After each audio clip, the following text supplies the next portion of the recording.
Lily wasn't ugly when Nope. she was born. Did she have some cheese on her beautiful. though? She had cheese on her. I don't. You know. told me she had some like white stuff on her. I don't remember. Yeah, it looked like fat.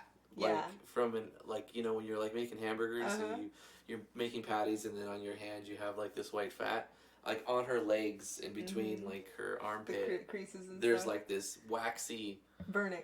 It's like a wax. It was like there was a wax. Hey, we're live. It's called Vernix. We were talking about how he asked me if I was ready, and I said I was born ready. I would have been ready a minute after I was born, and I'm like, who wouldn't want to see a 1 minute old baby? And then we rethought that, and maybe you wouldn't want to see a 1 minute old baby because it's covered in cheese and blood and vagina juices. That is, you can't. I don't know. How do you like that for a starting topic? I don't think you could say that in the first minute. Oh no, vagina juices is perfectly kosher. You can't. Yeah, Stop. no, it's PG. You're gonna get me demonetized. This is educational. It is educational. Isn't your channel educational, kids? This is what babies look like when they're born. No, it's education. Be educated. We can talk about video games and all kinds of stuff. Basically, like whatever we want to talk about. You know, your audience isn't even kids. If these guys don't know what 1 minute old babies look like, then there's a problem. You know what? Knowing about something and then just like talking about it is just different. You can know about all kinds of stuff. You don't have to talk about that at the beginning of a live stream. I'm offended that you're offended by vagina I'm not juices. offended. How can you be offended that I'm offended when I'm not offended? I just think you should wait 2 minutes before saying vagina juice inside the beginning of a stream. That's all. I mean, is that a lot to ask? I mean, like, there's some other words I would like not said. As well as that. So fine, I would be ready 10 minutes after I was born, after all the juices were wiped off of me. How's that? That's a little more censored. Yeah. And that's okay. Let's just restart the recording. How's it going, everybody? I'm Drifty from Driftwood Gaming, and I'm joined with T. It's a shame you didn't include that. Yeah, I didn't include. Yeah. I usually don't include the ramblings of a mad woman trying to demonetize the channel into the local recordings. In case I have to re-upload it and censors have changed, it's less work for me in the long run. Mm-hmm. How's everybody doing today? Wrath of Wood, good to see you here. Pika Mula Mouse, Smo Valadorn. Thank you guys for tuning in to the live stream. What's up, people? Today, ladies and gents, we're going to be playing the 5th annual Driftwood Jam by Drifty, but we're actually going to just play it for a minute, and I'm going to talk about it. And we already read this. I already have the first impression on this, and plus I did it at some other point when I was like working on it, so blah, blah, blah, blah, blah. We did all this. Thank you guys for participating. I'm not going to name my characters. I'm going to put it on normal. We're not going to finish the game. Today we're doing the, how did they do that? So I've boasted in the game and whatnot that it was all one event and all on one single map, and that's true. And in this video I'll show you how I did it. So it's a simple boss battle rush, and did not mean to guard, that's fine. You start off by fighting this one of the vampire guardians. As they come to feed on you, you fight your way out. I guess the vampires didn't know what they were getting themselves set up for, or whatever. He knows his story. Yeah, it's just a general like D&D description. Alex has broke free, but it looks like Eric and the others need some help escaping, and so then you've got all the. It's a very minimal story, no maps except for the one that has everything changing on it, but custom sequencing, custom animation, action sequencing. And, that's basically it. I just want to jump into the project and show as much as I can in like 45 minutes or so. If you have any specific questions, you could ask about the game, too. Pikachu says hardcore felt not as hardcore as I thought it would be. Honestly, I expected something more brutal. Something more brutal. Well, I wanted a challenging but not brutal You should have made task. You should have made a brutal difficulty level. I didn't, like I said, scoping. I had to scope the project down, and I thought the way that I did it, let's jump into the project, and I'll show you why I only went with 2 instead of 3. Project. We already saw the game. Let's see the but project. I just wanted to refresh their memories if they did see it. No.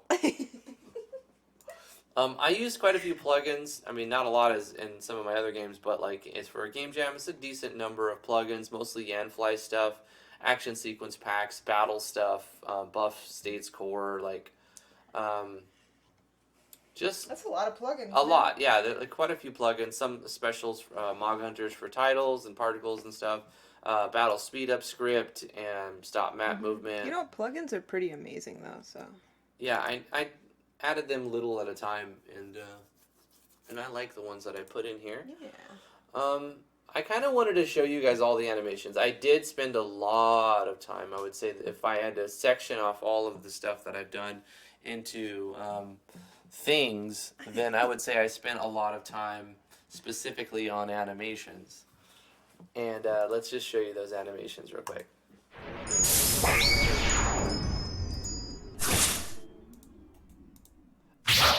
I did a lot of theming with Harold. So Harold is in the center of all these animations.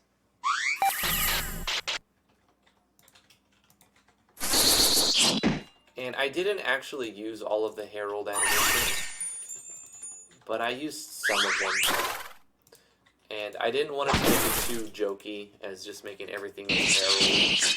Corey Von Davis dropping in early with a $20 super Sir chat. Corey Thank you, Davis, Corey. thank you so much, Sir Corey Van Davis, with a $20 super chat. I love you guys, but the world hates me? No, the feels, bro. What?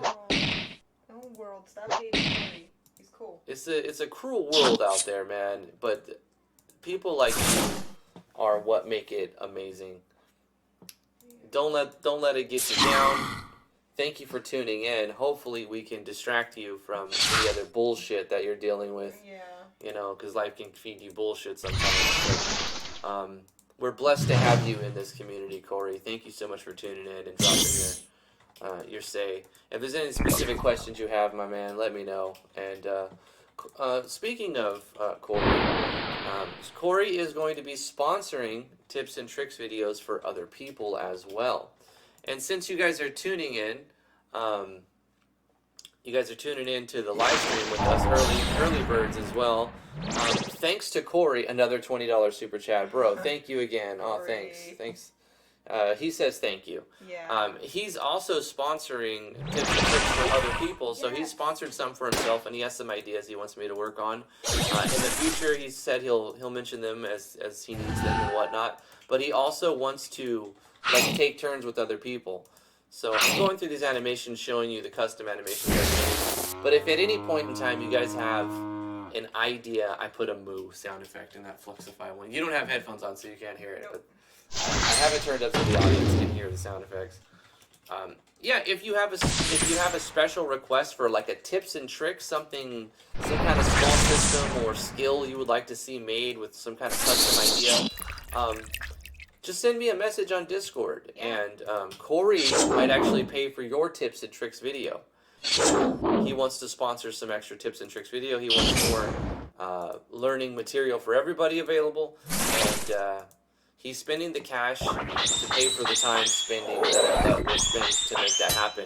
So if you have a special request, there's an offer for you. Corey Davis is throwing a little bit of money out to pay for your ideas to become a thing that everyone can learn by having me make it as a template. And that's pretty cool.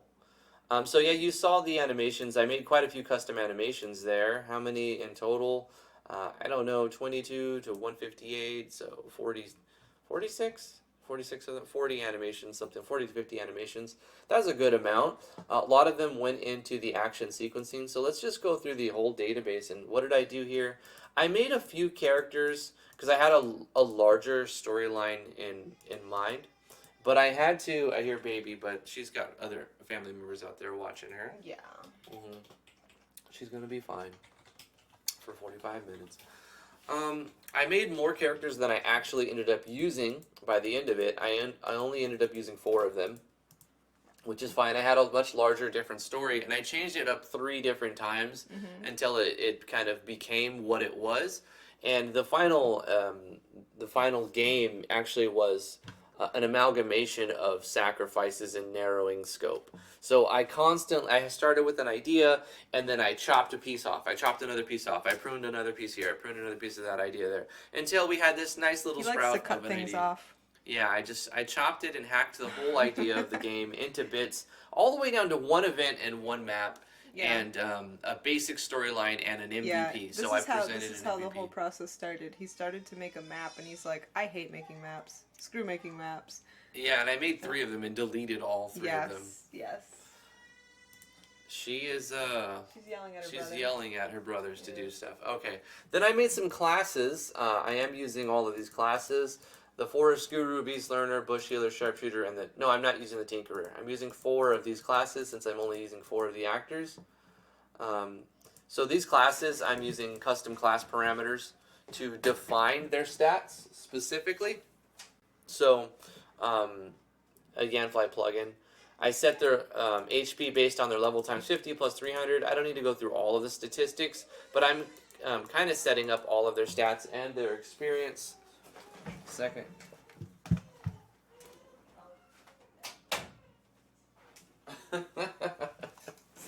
She slept in extra long today, so she's usually going to sleep at this point for her second nap, and she just woke up about an hour ago from her first nap. So she got lots of rest and decided to not sleep during this time, but that's okay. What are you going to do? I gave each class a similar number of skills. I gave the healer an extra skill because I felt like the healer just needed to be a bit different. But I started them all off with level 1 skills. So level 1, they have some skills that they can use. And then level 2, they'll get more. And then level 3, we get... Hi, baby. Are you talking in there? Hi. Mwah. Oh, that's really loud. It's really loud. Mommy put her right up to the microphone. Alright, so those are the classes, the skills. I made not a lot of skills. I made like 25 skills. Hi, baby, you get some nummies from Mama. You big girl. Yeah, I made a rest skill for each of them to recover 20% HP, 20% MP, and 20 TP. For each of them, they had their own. 20 toilet paper. 20 toilet papers. Yeah. I made a quadruple, quintuple, sextuplet attack and decided to only use the quadruple at the most because they were too strong. 5 hits and 6 hits is just too strong for what I was using. So I made a couple skills that I didn't actually use. But I am using action sequencing in here. I've got Flame Dive and Wild Strike and Bite, which you can see from playing the game. So there's some action sequencing there. I am using armor scaling, so I don't have any like minus defense, minus magic defense, and the damage formulas. It's just kind of like base number plus an attack based on a parameter for the most part. I made quite a few skills for the last boss, a Fluxify ability so that it switches its elements. A lot of people, I guess, were either just thinking that coincidentally, or they saw me on my first making at the beginning of the game jam. I was working on this boss that had element changing attributes, so its state would change, and it was once weak to fire, and now it absorbs fire and whatnot, and it cycles through. And I saw a bunch of games that used that idea, so I wonder if was it an inspiration? Was it inspired by this Fluxify thing? I mean, I picked it up from Final Fantasy X. It was also used in Final Fantasy VI. The Blob in Final Fantasy X uses it, like the Mako Blob, or not Mako, whatever it is, I can't remember. It was like an ooze fight in Final Fantasy X that used this mechanic, but also in Final Fantasy VI, when you climb the tower in the Ruined World, you fight that Magi guy and you get the X Magic ability. He also switches through Chrono Trigger does that too, doesn't it? An elemental phase. Maybe, I think so. I wouldn't be surprised if they did. Phantasy Star does. Yeah, it's a common one, and I just threw that in there because it was a quick and easy, and I was thinking of narrowing the scope over and over and making it simple and more simple to have an MVP as soon as possible, and I managed to make the game in 25 hours or something like that. Items, I went really simple with the items, something for HP, something for MP. I had a stronger one for HP, multiples for HP is usually a good idea. One that gives HP to everybody, and then one that brings somebody back to life, And then the strange liquid that no one should ever drink is what it says, unless you're desperate. And it's actually like an elixir. It fully heals HP and MP, but it doesn't say that. So you get one in the game. It's trolly in a good way. Yeah. As you're like, oh, you're on your last leg, you've got nothing left, you're about to die, and maybe you need a potion, but all you have is this strange one, and so you're in a desperate situation. Are you coming to Daddy? Hi, baby. Oh, cough on Daddy's face. Hi, baby. I love you. She's so cute. She's like, she takes over. But it's actually an elixir. It heals you up real good. So there you go. Weapons. I made a simple weapon for each of the people in the battle, and that was it. There's 5 weapons total. Armor. I went with helmet, leather armor. That was it. I wanted to keep it very basic, so I didn't really. Oh yeah. Yeah, I put a helmet and leather armor on each of the party members automatically. Had the adventure continued on longer, I would have added more options to upgrade weapons and armors, and maybe even purchasable skills or an accessory or something. But it's fine. Be mad if someone done what instead? If Drifty would be mad if whoever done that instead. What are we talking about? Yeah, what are we talking about, man? I said a lot of things. Yeah. You get a daddy. So here's where I set up the difficulty setting. So if you fight on normal, you get this first set of enemies. These are the 6 fights. There's 10 battles, but the first one is used 4 times. So 4, 5, 6, 7, 8, 9 battles. It's in my mouth. Ow! But then if you choose hardcore, you have another set. So I had to balance these numbers independently. So look at the Forest Ampere, and the Forest Ampere is not actually used. But the Vampire Captor is used. So the normal one is right there, but then you see the stats are higher. So as you fight on normal, you get the lower stat enemies, but if you fight on hardcore, you have higher stat enemies. And that's sort of how I did the difficulty. So it took a lot of extra work. Not only the enemies, but the troops as well. I had to make the troops call the right battle, the right guy. So it would take a lot more work to add a 3rd difficulty, and I felt it unnecessary ultimately. Please don't rip those apart. For the states, I kept the basic states. I added 3 states: Flame Dash, Wild Strike, and Aim Strike, which is... No, my ears, that's so loud. Okay, she's turning my volume up. So this is really tough. Baby, mommy, you're gonna have to get this baby. She's trying to get down. I can't walk her around right now. She wants to go walk around. Okay, there we go. So yeah, these 3 states are really cool. What they do by themselves here doesn't seem like much. It just increases the fire damage they take, toxic damage, and storm damage they take. But hidden, they have another bonus. So these states are used to identify an additional attack that you get in a skill. So I'll show you what I'm talking about. Let me go to, let's just say, Flame Dive. So I'm using an action sequence, and I'm using an eval inside the action sequence. So I'm saying if the target is affected by state 11, which is the Flame Dive state, then an additional thing happens. Another animation plays, an action effect plays, and then it takes the state off them. So when I go to hit the party, when I go to hit an enemy, there's a 50% chance that the attack of the skill adds the state. And if the state lands half the time, it does an additional attack. So half of the time when you use your move, it does 2 damage attacks, and the other half of the time it just does the 1. Not only does it call the action effect again, but because it has the state on at that point, the element that the attack is doing is increased. So the first hit will be a normal attack, but then the second hit, if it lands 50% of the time, it will flip a coin basically. It will do 50% more damage than the first hit. So not only is it like an extra hit, but it's an extra hit that's also stronger. And it also plays another animation, so it looks kind of cool.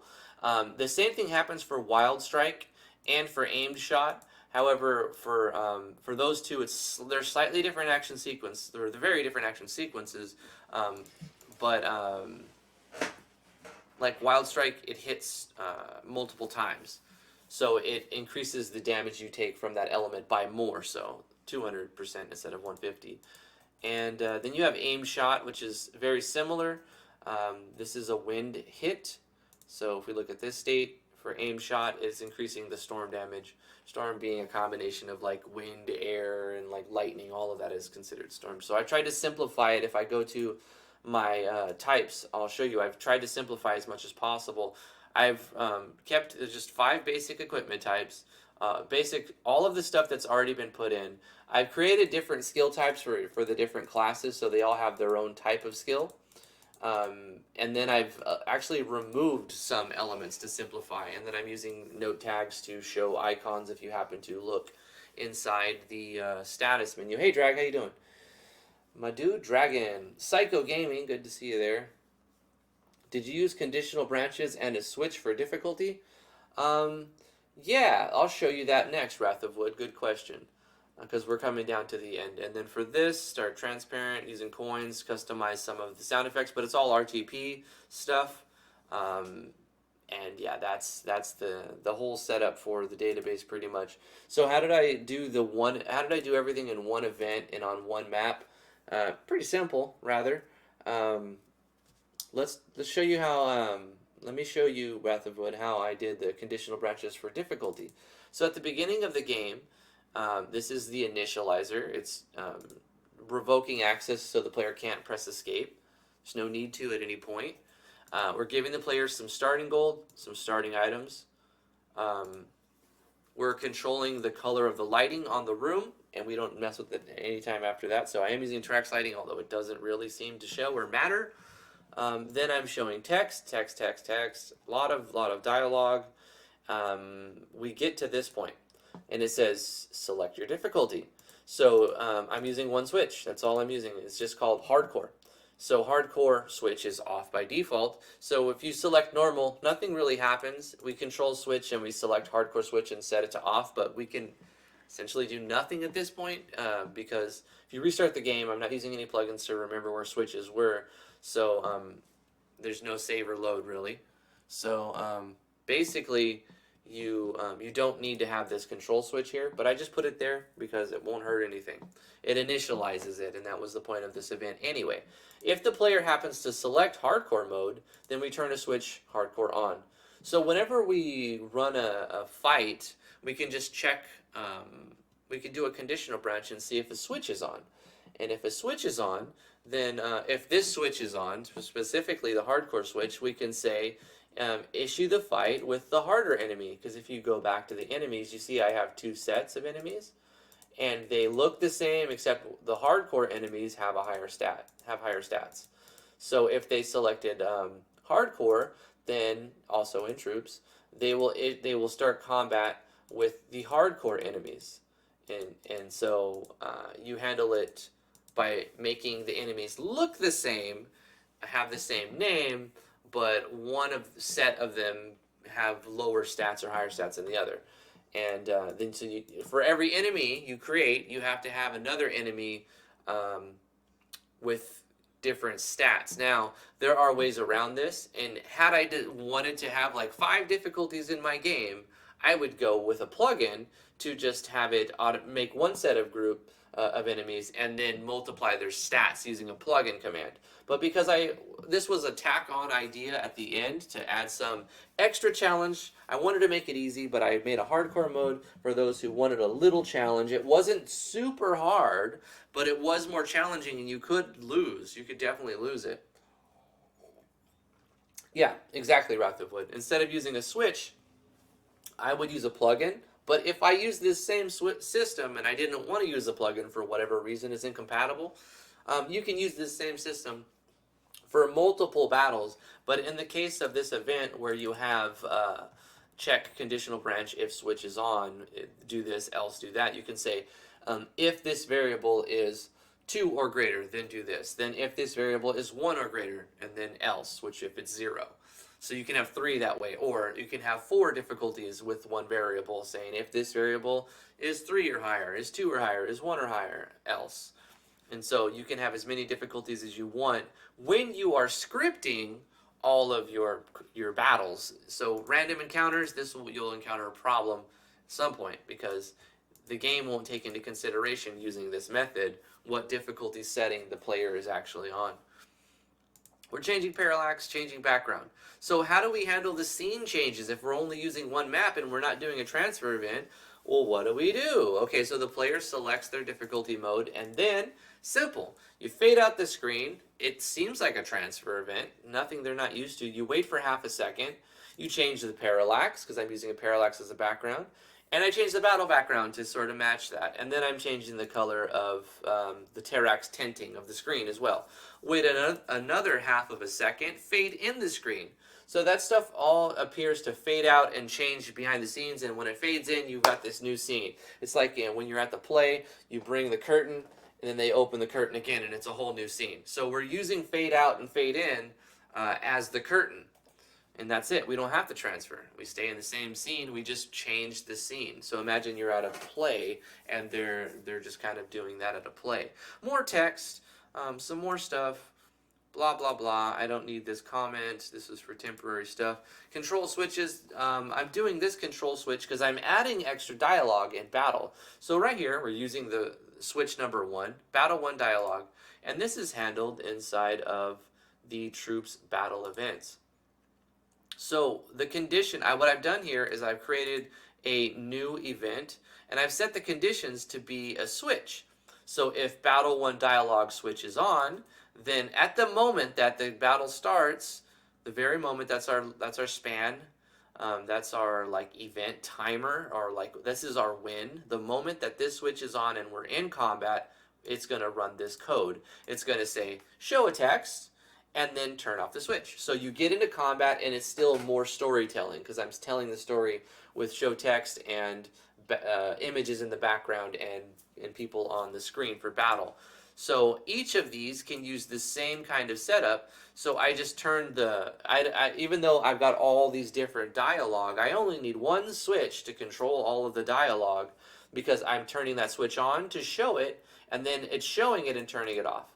And then when they get into the next combat, because this is all in one event, it's all sequenced, it can only go one way. It's actually very easy. You have complete control of what's going to happen, because you're railroading right down to this one event.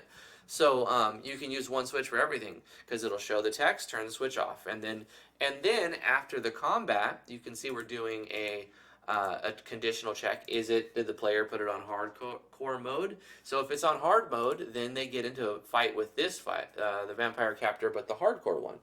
Otherwise, they fight the regular one. And then after that, we're removing one of the members, and we're adding a second member, because at the beginning of the game, you get one member, you get into a fight, you lose that member, you get another new member, because I want the player to be familiarized with each of the members on their own, and then you get all of them. So that's my way of avoiding analysis overload, even though I've only given them one skill each, bar the healer that got 2 skills. So that's the little this is kind of like how I switch it up. So like you get into combat based on your difficulty setting, and then I take out a member and I put in another member. And then I'm still railroading the player based on their difficulty setting. They get into another combat. And we're also controlling the switch. So what's happening in between is the dialogue is changing. So you're going to read this as part of the story. So you're making this one event, but we're stuffing new things inside that event. We're putting troop events inside of our main event, because battles are happening, and then text is happening in battle. And then it goes back to where it was. It resumes its position in that event after the combat, luckily, and that's good design. And then it goes to the next text, because we've turned the switch back on before the next combat. And then the text goes, the switch goes off, we finish the fight, it goes back into the event turns the switch on and starts the fight with the next one, the text goes, it turns off the switch, yada yada yada, through the whole line. And we can go kind of infinitely and tell a giant story if we wanted to. So you can see this is just a large event, which I'm doing the same thing that I just said. Swap out the party members, play a battle based on their setting, turn a dialogue switch on, the battle starts, the dialogue plays, you fight the fight. Towards the end, you remove the last member, and then you add all 4 members. And now I'm removing the last one and then adding her again, because I want them to be added in order. So that's a little thing there. You can shuffle the party members around by removing and adding, and as long as you don't initialize, it won't change their stats at all. Remove and add as much as you want. Yeah, change the battle background and the parallax to change the scene. We could do a fade out here. I did not, but you can do a fade out here and change the screen tint and whatnot. A lot of battles just happened, so it didn't seem to be a thing that needed to happen. But then you give them more text, more dialogue, and battle. Text, change to a town, grassland, more text. We're playing a sound effect here because we're awarding the party gold coins whenever you give the party something. It's just good practice to give an animation or a music effect or a sound effect or all of the above to be like, congratulations, get this dopamine hit because you did a thing. And it kind of boils down to the Skinner effect. You don't know what you're going to get. You can't get multiple things. What did you get? And when you get something in a game, it's rewarding to the player. At least it's supposed to be, and that's what I'm trying to portray anyway, that the player, that's so we do a sound effect. Ka-ching! Hopefully it's pleasant. Would you like to shop for supplies? We give the player one option to buy supplies. I could actually remove the medical herbs because nothing poisons. I decided there was no reason to poison or apply a state or have the player removing state. It would just be a burden. And therefore, I thank you so much for the follow box bedroom production. I have everything. All of the pop-ups are just muted so they don't spam or get trolly or anything. But I see you there. Yeah, because I took away all of the state effects that were going to hassle the player. But I forgot to take out the item for the release, but that's fine. The player gets one chance to spend the money they started with and the money they've acquired. So they get like 2,000 something gold to spend on healing items to however they want to do that. You will need them if you're playing on hardcore mode, so that's a really good, a little bit of, the player has some kind of control, right? Because otherwise you're railroading them through the whole thing, but they get to decide what they buy. Then we recover the whole party because we say that Drifty hates poison in all its forms. I hate like consistent reoccurring poison. Like after you get poisoned, you leave the combat, you have to go into your menu and use an item or a skill, and then you go back, you take 2 steps, you get into a fight, and you're poisoned again. I get worn down by the process of that.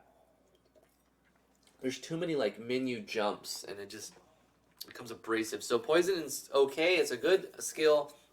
It's a good state if you remove it after combat. But a lot of people like to stick it around because it's just like it's one of those things where it's like you showing this picture, this poster to me today. It says tradition. Just because you've always done it this way doesn't mean it's not incredibly stupid. Yeah. And so traditional poison is tradition, right? It's done the way that it is because traditionally they played games where this is the way it was. Yeah. But still stupid. If you stop and take a look at it, it doesn't add to gameplay. It just creates more menuing, therefore fluffing the game and making it less fun overall because it's not fun removing your poison. Yeah. Moving on, more show text, more change parallax. So by now you can get the gist of how I set up the whole game. It's basically one long event. We're changing the parallax. We're using parallax backgrounds to change the scene, essentially, and the battle back to accompany what parallax I'm using. I was very limited because this is an RTP jam, but I liked that because it forced me to pick a decision that was close and good enough, and it forced me to sacrifice the way that it's supposed to be in my head to just, this is good enough and it'll actually work. It's an MVP that will work, and it kind of represents a general idea of what I want it to be. Big struggle everyone has, myself included, is the game will never be as good as you want it to be. Like, it's never going to amount to the game. The game that you're making in reality doesn't compare to the game that's in your head and the way that you want it to be. So the goal isn't to get the game where it is in your head, because that's a fool's errand. The goal is to get the game to a state that is playable and fun, and that you can release it. And so I had to do a lot of things with this project that fall in line with sacrificing features and ideas to make the game quicker and have it completed and ready to play and balanced as best as possible. So the same thing goes on. It checks difficulty and starts battle based on your difficulty. More text, flavor text, kind of a D&D kind of narrative style. All using one map and one event. We changed the background music for the boss, because here's the boss. So I changed the background music. You have regular battle music and then boss battle music. Pick some more default stuff. I did a scroll text for the end. Did my credits and shout out and push people to the Discord as normal. And that was it. And I gave the game replayability by allowing multiple difficulties. So I didn't give the player a lot of choices throughout the journey, but I did give them the choice of how much challenge did they want, which is a key thing to offer your players. So I'm really happy with my project. It's everything that it needed to be, minus a few things that I wanted it to be, but it's still, I'm happy with it, and I think I did a good job with it. It scored reasonably high with people. It didn't do terrible with the people. We didn't have judge scores on it because everyone wasn't. Because we're a judge. Because we're a judge. It wasn't supposed to be a competitive thing. But I know that I liked it, and that's important. I think it was pretty good, and the general consensus I got from the itch page was that, hey, fun game, a neat little thing. It wasn't anything amazing. It wasn't the best game I've ever played, but it was pretty cool. Driftwood Gaming. So yeah, if we have any suggestions or we have a little bit of time. It is a short project. I went through basically everything as fast as possible. If you have any questions about the project, I'd love to answer any questions. If you want to ask any questions in general, just let me know. I'm clicking over here to look at this. Some people have hidden their entries now because it said 47, now it says 41. So after the jam, or just remove them. Yeah, some people have removed their game after the jam. Maybe they want to keep working on it and really, like you did with Understood. I removed my game probably within like 10 days after the winners were announced. Yeah. Because I don't want people to have the old jank 25-day version. It sucked. I mean, it's a good prototype, but that's exactly what it is. It isn't even a demo, really. It's just a prototype. So I didn't want people to have it, so I took it down. If you have a copy of my first game, well, burn it. Burn it? Oh, no. Sell it on eBay. I ranked 18. Yeah, maybe it'll be worth some money if the game gets any traction. So somewhere in the middle. So my goal was to make a fun toy, and it ranked 9 on gameplay. So at least people liked the gameplay. Apparently people didn't think it was that creative, which that's fine. It was one map, one event. How creative can I get with it, with all default RTP? I tried to be creative, but it is what it is. I thought it was fun to make, and I hope people had fun playing it. Yeah, I mean, that's Psycho pretty much... Gaming. Last year we held, was it last year or the year before? No, the year before we held a game jam about action battle sequences. And there's actually a big text file full of action battle sequences that you can look at and use and modify for your own game. Where that is... We found it, right, and then we pinned it on the Discord. So yeah, on RPG Maker Discord. Did we not do that? I'm sure it's somewhere. Okay, so Psycho Gaming asked about the action sequence. Let me just start at the top. Let me copy it. Here's what I'll do for you guys. I'm gonna go to. I'm not gonna do it in Visual Studio because I've got Cyber Baron up. I gotta figure out why Cyber Baron is repeating the refresh like 10 times. Like 12, like 13 times. So somewhere... Cyber Baron is a generous fellow. He's generous right now. He is giving you 13 times the amount of stamina that he's supposed to every 30 minutes or so. Somewhere in here, this refresh has got to be looked at. It's in here. It's in this timer event. And I don't know why. I'll figure it out later, but I do need to look at it because it's running this stuff like 13 times when it's supposed to run a single time. So I don't know if it's what issue that is. But anyway, what I'll do is go File, New, and then I can paste. So here's the first action sequence, and then I can make it bigger. There you go. Can you see that? Is that large enough font? This was the action sequence, the first one. You'll have to pause it if you're like trying to copy. You know what? Let me just make a text file. And I'll give you my action sequences. You'll change them up for yourself. Hold on. Check. You found it or what? Yeah. Like this is custom different stuff. Right here. This is the action sequence file I was talking about. Here's for bite. I mean, this is kind of a basic attack.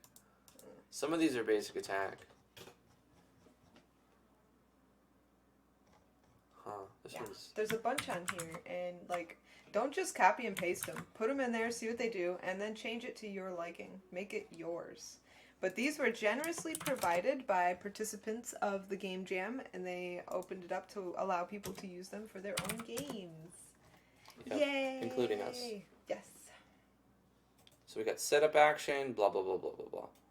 And then a new one, setup action, blah, blah, blah, and then a new one, setup action, blah, blah, blah, blah. So I'm going to make a little text file. I'm going to put it on Google Drive right now and give this to everybody who's watching the stream. Yeah.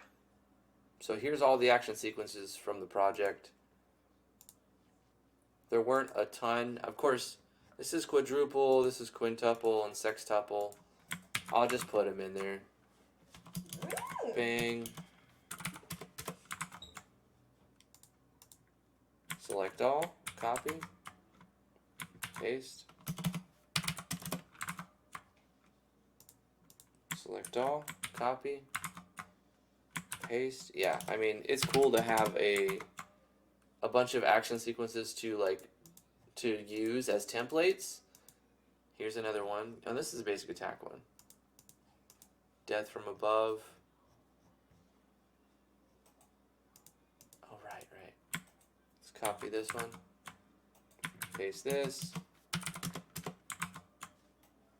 Arrow blast. Let's copy this one. And Venom Whirl. This is a long one, I think. So here's a bunch of cool action sequences. Well, I mean, I think they're cool.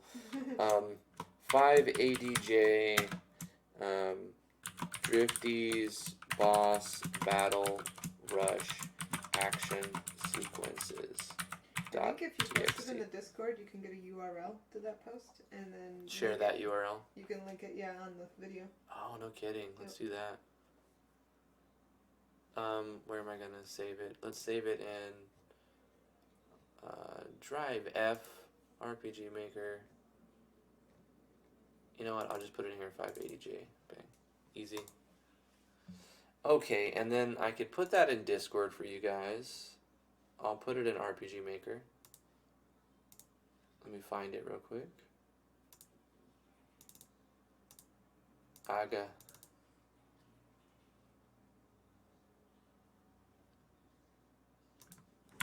Copy that text file. Actually, I don't need to copy it. Just upload it. I don't need to put any text because it's self-explanatory. Drifty boss battle rush action sequences.txt. And then I copy this and I copy the link. Yeah. And then I could put that in here. I think so, yeah. Bang. And then I'll put that link. I wonder how long it stays though. It probably stays for a while, right? Should I just Google Drive it? As long as you don't delete it off of Discord, it'll stay indefinitely, I'm guessing. Okay, so let me just pin it and leave it then. Yeah. Pin message. Pin it. There we go. Yeah, boy. Alright, and I'll put this in the description of the video too. So I'll put it at the top here. Oops. And I'll just put a link, pasting it here, and say, here's a text file with all of the action sequences I used to make this game. Use them as templates for your games. There we go. Little public service. Bam! Use my stuff. Free of charge. It was a small project. I only worked on it like 25 hours. Hey, guess what? What's that? I just got some confirmation. We're going to have Human on the show tomorrow to show us how metastasis was done. Right. I do want to hear about metastasis and how it was accomplished. I guess we'll end a few minutes early. Quick. It was quick. I kind of blew through my project very quickly because I knew what I was going to talk about, and I went through it as fast as I possibly could to just try to make it as entertaining as possible. We only played it a few minutes as well. I was going to play it a little bit longer, but T was prodding me to just jump into the database. Can you show it in action? To Shona, you mean the action sequences? I have a few minutes. Tishona, do you mean the action sequences? Yes, I think so. Okay. I think that's what Tishona means. Tishona. Yeah, let's that show sounds up. like a girl's name. Tishania. Is that how you say it? Tishonia. Tishonia. Tishania. Tishania. I I think it's Tishania. I don't know if I put it on hard or normal. I think I put it on normal. Psycho Gaming, $5 super chat. Thank Hey, you. Psycho Gaming, thank you so much for the $5 super chat. Hey, somebody likes the action sequencing, huh? Hey, that's how you say your name, Tishonia. Tishonia. Tishonia. So here's one of them, Flame Dive. Bang. You see that didn't get the 50% chance of hitting twice. Sometimes it does. Bang. And then it did that time, and you can see it did a lot more damage, right? Yeah. So this is an action sequence. In the action sequence, if you copy it exactly, you'll have to make a state and at least use a number, maybe change the number, so that it has a chance to throw that state. Also, it won't look as good if you don't make custom animations for it. So just copy pasting it isn't going to give you everything that I just did, but it'll put you in a spot to where all you have to do is make a few animations and change a number. All these action sequences in both files are just templates. They're a jumping point. Yeah, they're also copyright free to use because you can't copyright mechanics and you can't copyright templates.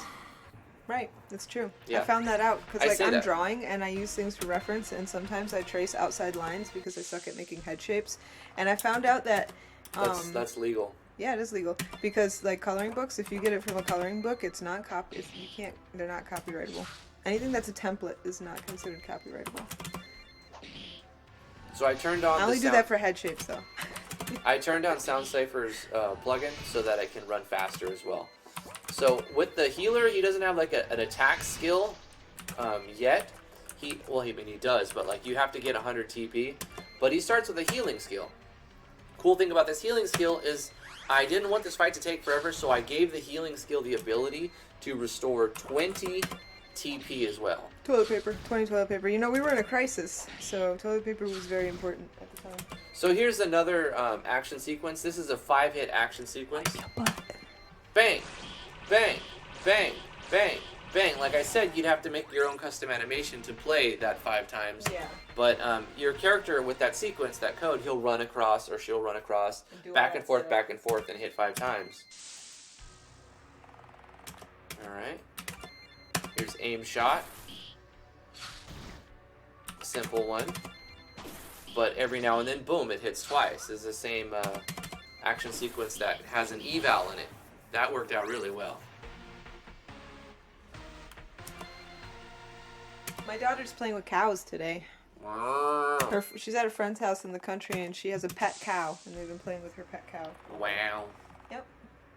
You know, I've known a few people around here to have pet cows, and they're actually really funny and friendly when you keep them as pets.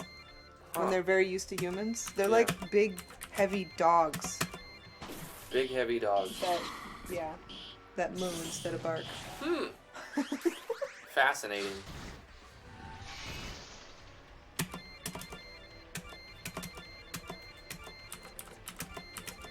Can't say I've ever owned a cow, but my sister has. Yeah. Yeah, and I've seen her.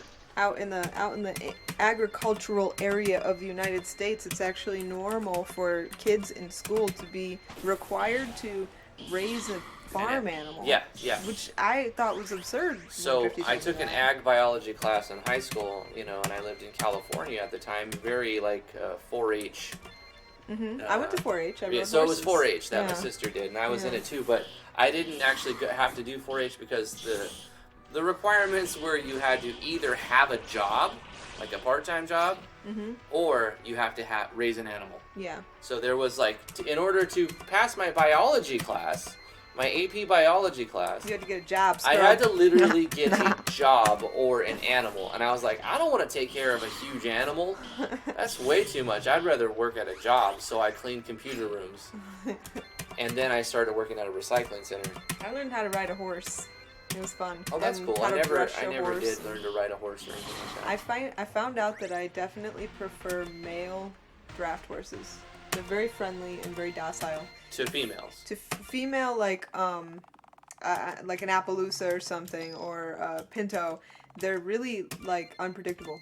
Like they're like women. They're like human women. They're in a good mood one day and a really bad mood the next. And you got to deal with them based on their moods. Right. But the big draft horse, the males, they're just like happy all the time. They're like giant puppies. I went to the fair once and they had this enormous draft horse. I'm guessing it was probably like a almost record-breaking horse. They had it showing it off at the fair. I've never seen a bigger horse in my life. So here's another one of the action sequences. I walked up to it and it put its head around my back and gave me a horse hug. I was like, I love you. Horse hug? It was love at first sight. I wanted to steal that giant horse and bring it home. So you can see a lot's happening on screen. That's cute. I'm not. No, it's okay. I mean, I'm trying to commentate on this, but like I can see why you would love a horse that does that. Yeah. So I'm using lots of different action sequencing in here, but there's only a few skills, so it shouldn't be confusing to the player what they should be doing. It should be pretty straightforward, and you can kind of see when you get 100 TP, you should use Death from Above because it's stronger than Flame Dive, but Flame Dive is your go-to move for a while. See, I'm not talking about that kind of pet psycho gaming. I mean, like when they don't even have a barn, but they've got a cow hitched in their yard, and they keep it until it dies. You know, that kind of pet cow. No, you don't keep it till it dies. You sell it. No, maybe where you are. I'm talking about people that have pet cows around here. Oh. They treat them like dogs. No. Like chain them to a tree in their wow. yard. Really? Yes. In California, when we were forced to like either get an animal or a job. I mean, I got a job. My sister got an animal. She kept it for a year, almost a whole year, and then she sold it at a midwinter fair. Yeah. And made $3,000 or $4,000 or something. I don't really remember what she made. But I know it was expensive, because you have to, shelter it. You have to, if it gets sick, it's medicine. If you should just heal. Shoot. You have to feed it every day, and that's expensive. Yeah. Feeding a cow every day is not cheap. No. Who pays it adds for the up. cow food? You do until you sell it. You lame. front that money. You front the money. You know what? That's what we had to do. You're describing this from a child's perspective, but I've had kids that go to school and they come home and they're like, Mom, the school wants you to pay such and such money to do this thing that you didn't agree to. Uh-huh. The school can shove that up their butt as far as I'm concerned. I didn't sign up for that. They come home, they send your kids home all, like doe-eyed and hopeful that... We want your sons and daughters to work for us for free. My favorite is when they send them home, they want to turn them into child laborers. I thought that was illegal in the United States. But not if it's funding a school. Gosh, they send them home all the time trying to make them salespeople. Like, don't have your kids talk to strangers, but why don't you just have them walk around the neighborhood and knock on everybody's door and ask them to buy cookies? Or cookie dough, or pies, or cheese, or whatever. I mean, people like cookies. Some of the stuff I've seen is like, why would anybody want that? Like, why would you buy that? Yeah, but it's like expensive. Like, they sell cookie dough. One roll of cookie dough will be like $12. Yeah. Hell no. I know what you're saying. Why? It's just like extremely overpriced because you're paying like an administrative fee. Yeah, and then the kids get a pencil. Right. That's what they get paid. You get a pack of pens for contributing. Like, you bring in $100 for the cause, and you get like $3 pack of pens. I remember I had to sell candy bars in high school, and I was my best customer. You would buy your own candy bars? Yeah, I was a bad kid. I bet they bank on that idea, though. Like, sure. No, it wasn't candy bars. That's right. It was it was taffy, and it was freaking the best taffy I think I've ever had in my whole life, by the way. And I couldn't stop eating it. And it cost $1 a pack, so I owed like $60 by the time. You just ate all the candy? I ate them all. I think that's what they hope for.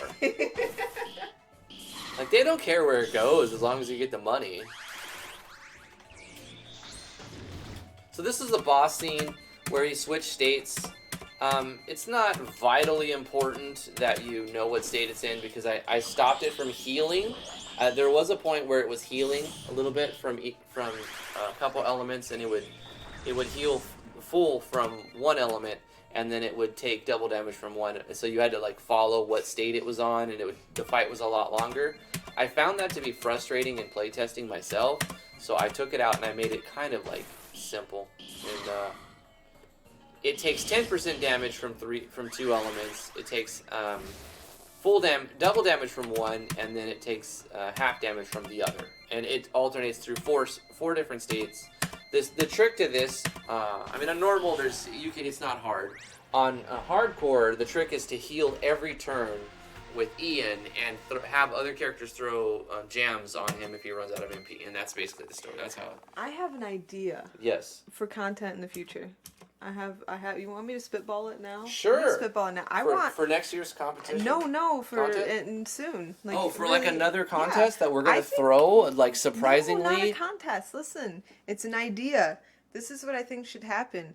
Me and Drifty should do a Let's Make a Game series together, and like his style of game will be there, but my style of absolute ridiculous weirdness will also have to be put in the game, and we'll have to like. Take turns? No, like you'd be in the driver's seat, but you have to implement stuff I want in it too, because it's also my game. So you're just saying we should start a new game in RPG Maker MV, and you tell me what to put in, and I find a way to make that in the game. And we work together to do that. and you put stuff in. Right. But like, it has to be a game that we're both making together. I like that idea, but here's the thing: it has to be a quick. Yes. It can't be a long game. It has to be a game jam game. Look, when I put this game together, I knew that I was going to be doing a lot of other stuff, so I kept the scope down to 20 to 30 hours, and I was able to do that. Right. Well, so if we do this again, we'll work on it during the stream. Why don't we put ourselves a time limit on the project? So that we can stick to it and get something released. So we cut features by the end of it. You said that you work 25 hours on this game, right? Yeah. And if we do it an hour a day on the stream, Monday through Friday, then we're looking at like 2 months of streams to make a game that we spent. Yeah, but we're going to be doing first impressions in between that. Sure, so maybe 3 months. But I think that's fine. So wait, no, I think we shouldn't spend more than... a month. That's not a lot of time. A month at our rate, if we only work on it during the stream, which we'd have to. Well, not necessarily. No, that's the majority of it, like the whole point. 95%. No, all of it. All of it. All of it has to be on the stream. Okay.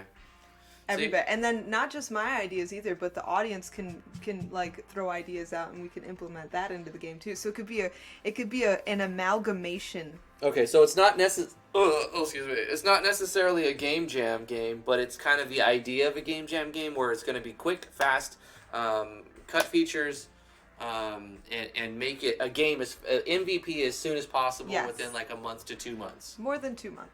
More than 2 months? Yes, more than 2 months. That's a long commitment to work on a project. Because if you think about it, an hour... Like if you just want a small thing. If we're only working on it... We're doing this every day anyways. But if you're working an hour a day, that's not a lot of time after 2 months. It really isn't. Okay. All right, so 2 months. Yeah. So it's a 2-month project where we work on it, not every day, but like 4 times a week. When we don't know what else to do. Like, sometimes we're streaming, we don't have a first impression. We look on itch and find just a load of crappy games that we don't want to play. Yeah. And, we don't have anything else to do. We do that. Okay, so we're going to work on a new project starting soon, because we're almost done with the... How Did They Do That How Did series? They Do This? We've already done, 3 or 4 episodes? 4 episodes. No, we've done 4 episodes. Yeah, we did 4 we episodes. We did, the first one was Gangnam Style. Mm-hmm. Gangnam Style. And then we did Vino's game, Omnis, and then we did yours, and we did mine. Yeah. We're going to do humans, and I said 5 or 6. And I asked Nawis if he could join us. He hasn't answered us back yet. So but if the one Nawis who did the Power responds, Rangers, we can do that. We can do, How Did They Do That with him? That was a cool battle system. That was a cool battle system, yes. I voted really high on that game. Yeah. Oh, Tishonia. He did go through his plugins at the beginning of the video. It'll post afterwards, but why don't you just open your plugin manager real quick and show her what you had? Sure. I used a lot of Yanfly stuff and a few Mog, and as well as sound ciphers, battle speed up script, a Tirax lighting, and then a masked smooth scroll plugin. And that was it. Of course, there's no need for smooth scroll plugin because I changed that. I got rid of all the maps, so like. Mm-hmm. Yeah, the half of the ones I have, not half, maybe a quarter of the plugins I have here are not doing anything. Yeah. But there they are. You can pause it, and I'll scroll down in just a second. Boom, boom, boom, boom, boom. And there you go. You got all the plugins in there. But yeah, that's going to be it for today's live stream. Thank you guys for coming. I really appreciate it. We had some super chats today. Psycho Gaming, Corey Davis. Thank you guys. Thank you guys for making some super chats. Thank you for Corey. coming. I hope you're having a better day. I hope your day goes good. Love you, dude. Message us if you need help with anything that we could possibly help you with. Let us know on Discord. Anybody else who wants to participate, we do stuff. We have a Patreon page. There's several tiers there for things that you can get, services that we provide for certain fees. $20 to stream your game and do a first impressions video, tips and tricks video. $30 tier has already been paid for you. So if you have an idea for a tips and tricks video, let me know. Discord. Links in the description below. Compliments of Corey. He is paid for first impression, or not first impressions. He is specifically paid for tips and tricks for a few other people throughout the time, and sometimes he'll give his ideas, and sometimes he'll pay for other people's ideas, so that we can have more tips and tricks videos. But that's it for today. I'm going to read off the names of the chat. T, do you have anything to say? I have all the things to say. Say your things, I'm going or to say forever all the hold your I want the pieces. game to be called The Amalgamation. Because I want ideas from the audience to be in the game too, from you guys. The Amalgamation? The Amalgamation. Yes, that's the name of the game. Ugh, what a dumb name. It's amazing. Okay, how about the Smorgasbord? The Smorgasbord? The Smorgasbord. Is it Say that 5 times fast. But does it have, like, robots and stuff? It's going to have grapes.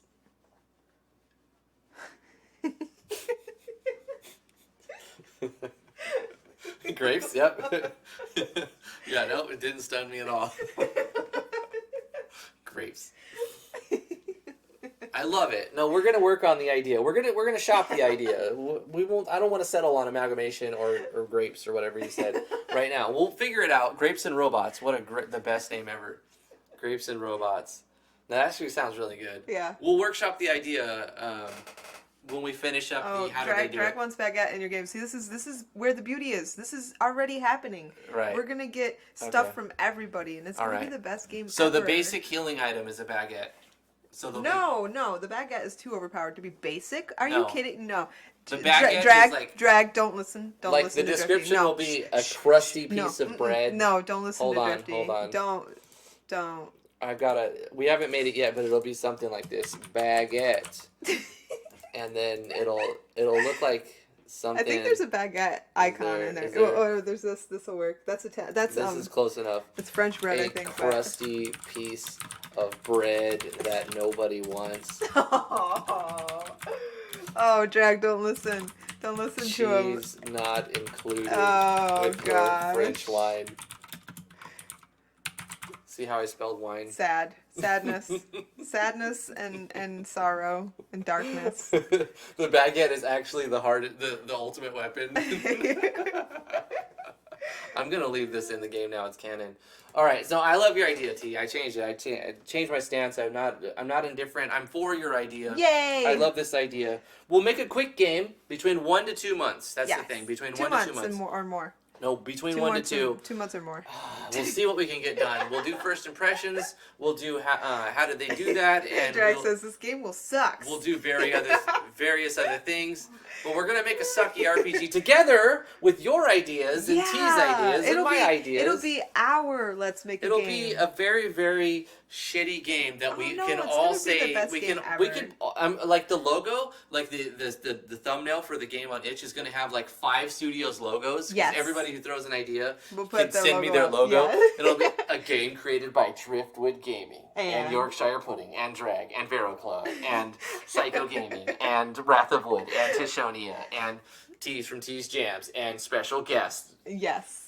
Etc. Etc. Oh, we're gonna have to do like the auctioneer voice. You guys are gonna have to do like if you want to put like custom sound or art, you gotta make it and send it to us. It'll totally go in the game. Like get Audacity and make some sound clips for the part that you're putting in. Like let's get creative. It's gonna be awesome. We could do that. It's gonna be fun, guys. I've got some sound effects. Yeah, I got all kinds of stuff here. Hold on. Let me just. This is my impression of an auctioneer in the vacuum of. Hold on. Hey. Auctioneers don't speak that slow. Hold up. I'm not doing it yet. Okay. All right, we got a fresh new game ready for everyone to buy. We got to start $5. I need $5. We got 5 over there. 5 back. We got 10. I got 6. We need 10. We got 10. Do I hear 10? We got 10. $10. $15. $15 in the back. $20. 18. 32. 25. 30. We got 35. I need 35. We got 30 up here. We got 30 over here. We need 35. Anybody got 35? We got 35 right here. We got 35. We got 35. 40, 40, 40, 40, 40. We got 45. We got 35 right here. Sold for $35. I said 55. That's No, lame. no. The auctioneer doesn't like me. No. You didn't hold your sign up. Oh. You gotta hold your sign okay. up. Okay, hold up. Let me put this back. All right, guys. Thank you so much for coming. Psycho Gaming, Yorkshire Pudding, Pud, Wrath of Wood, Vero Claw, say aisle 14. We need more toilet paper. It's in the hall. Aisle 14. John, wake up. We need more toilet paper. It's aisle 14. Bye. It's about how good it sounds. I don't know. There we go. Over the PA. I've got chorus and